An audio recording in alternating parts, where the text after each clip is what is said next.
Hello everyone and welcome. Today we will be discussing about how to fix content monetization policy on Facebook. So let's just begin. First of all, what you need to do is if you want to appeal for policy issues on your desktop, you simply need to head over to your Meta Success Suite, and then if you head over to that particular site, it is going to be looking something like this.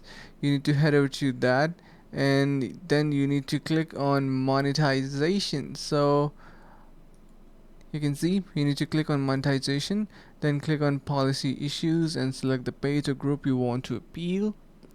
Later on, what you're going to do is simply click on request another review of the decision you would like to appeal, and then you're going to be noting that Meta Business Suite is not currently available for profiles in professional mode. Profiles can follow mobile instructions below and submit an appeal. So yeah, if you want to do it for mobile, you can simply tap on notifications.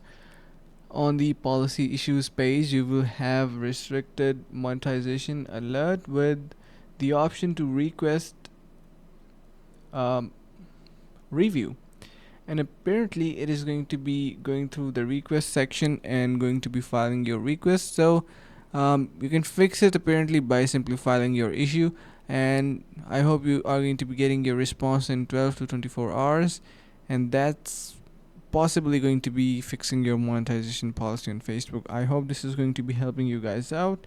Stay tuned for more and see you guys in the next video.